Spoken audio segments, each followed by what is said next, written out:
Vous connaissez ce sentiment où vous réfléchissez à un truc et vous dites j'ai trouvé une bête d'idée, j'ai tout compris à ce qui va se passer. Bah c'est un peu ce qui m'est arrivé avec Daemon. Je me suis dit mais ouais c'est sûr, tout est clair maintenant, j'ai tout compris. Puis après j'ai un peu réfléchi, je me suis dit non en fait ma théorie elle tient pas la route. Mais quand même, je voulais vous la partager parce que sur certains points, elle pourrait être intéressante. Alors la théorie c'est quoi? Vous avez vu le titre, il n'y a pas de suspense.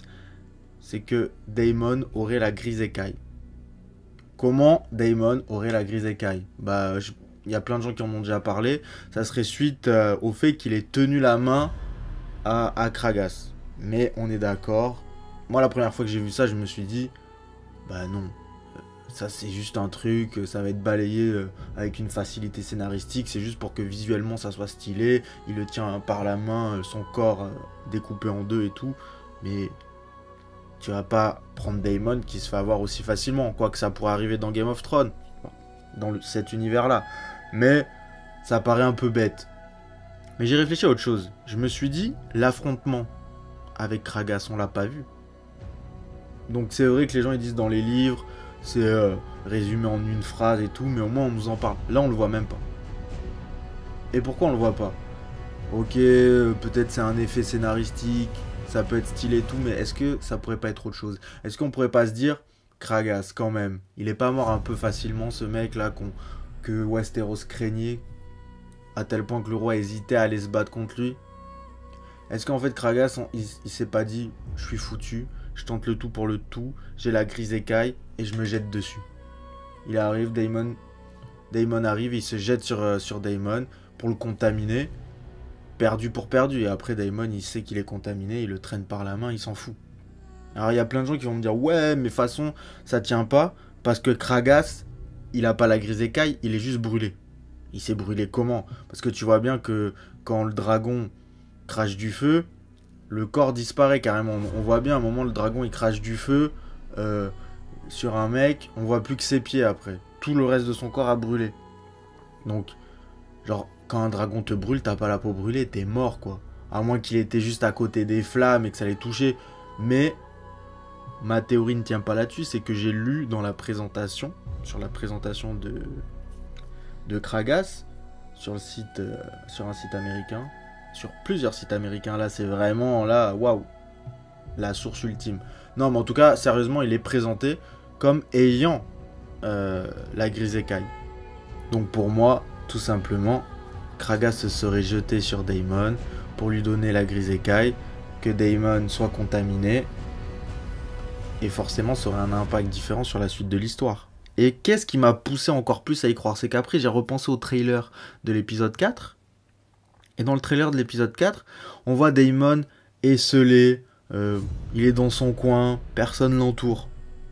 Au début je me suis dit bon bah c'est normal, il revient à Port-Réal avec son statut de roi, parce que il était content d'être roi là-bas au degré de pierre, mais en fait il se rend compte qu'il se fait chier et il a envie d'être à Port-Réal, mais quand il vient à Port-Réal, il se rend compte que les choses ont changé et qu'il s'est éloigné des gens qu'il aime.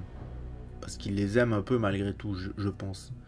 Je me suis dit ça à la première lecture du trailer. Mais en fait, en y repensant, je me dis, peut-être qu'il se sent seul et pensif parce qu'il se sait condamné, et peut-être que les gens l'approchent pas parce qu'il a la grise écaille. Et dans ce cas-là, imaginez un Daemon qui est déjà un peu fou, qui a la grise écaille. Il aurait plus rien à perdre. Là, ça serait un électron libre. Il pourrait vraiment faire du sale. Il serait inarrêtable. Tu l'imagines sur son dragon, en train de faire la guerre à n'importe qui. Après, les limites de cette théorie, parce qu'elle a de grosses limites, c'est qu'en fait, Daemon, ça veut dire qu'à partir de là, il aurait plus d'enfants.